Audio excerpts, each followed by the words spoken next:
মানব সভ্যতার দলিল, জিন ও মানব জাতির জন্য আল্লাহর কালাম কোরআন, এটা হলো দলিল। এই কোরআনের রেকর্ড, এটা হলো হাদিসে মোবারক মুহাম্মদুর রাসূলুল্লাহ সাল্লাল্লাহু আলাইহি সাল্লামের জীবন দর্শন, জীবন কর্ম, জীবন চলমান নীতি নির্ধারণ, নীতি আদর্শ। এখন যদি আপনি এরকম জমির মালিক হন যে আপনি শুধু দলিলই করবেন, রেকর্ড আপনার চান না, আমি আপনাকে স্যালুট জানাই, কোনো অসুবিধা নেই। আবার দলিলও আপনার দরকার নেই, শুধু রেকর্ডের মালিক হয়ে আপনি জমি ভোগ করবেন, এরকম বোকা মানুষ যদি আপনি হয়ে থাকেন, আপনার কাছে আমার কোনো অন্য দাবি নেই, আপনি সঠিক জায়গায় আছেন। আর যদি মনে করেন যে আপনার 1 শতক জমি আছে, 3 শতক জমি আছে, তার দলিলও আছে, যত দ্রুত সম্ভব অফিসে ঘুরে ঘুরে আমার নামে রেকর্ডটা সঠিকভাবে করে নেই। রেকর্ড না থাকলে জমির মালিক থাকা যায় না। অতএব কোরআন এবং হাদিস, এই দুই দলিল এবং রেকর্ড উভয়টার মাধ্যমে আমি আমার সালাত, আমার সিয়াম, আমার হজ, আমার যাকাত, আমার কোরবানি, আমার দান, আমার সাদাকা, আমার চলা, আমার বলা, আমার ওঠা, আমার বসা, আমার ব্যবসা, আমার বাণিজ্য, আমার রাজনীতি, আমার সমাজনীতি, আমার ভূনীতি, আমার অর্থনীতি, সমস্ত কিছু পরিচালনা করব আল্লাহ সুবহানাহু ওয়া তাআলা। তিনি বলছেন কদ আফলাহাল মুমিনুন, এরা হলো মুমিন, এই মুমিনগণ সফল।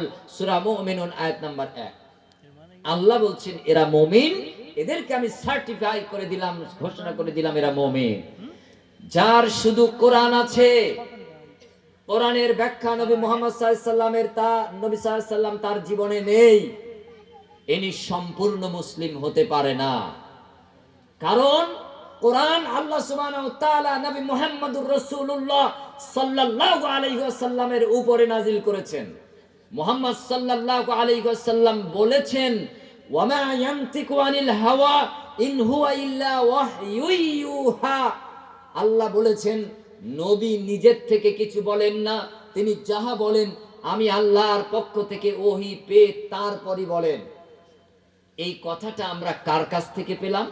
মুহাম্মদুর রাসূলুল্লাহ সাল্লাল্লাহু আলাইহি ওয়াসাল্লামের কাছ থেকে পেলাম। নবী মুহাম্মদ সাল্লাল্লাহু আলাইহি ওয়াসাল্লাম বলেছেন যে এটা কোরআন, এটা আল্লাহর বাণী, তাই আমরা এটাকে কোরআন বলে বিশ্বাস করে নিলাম।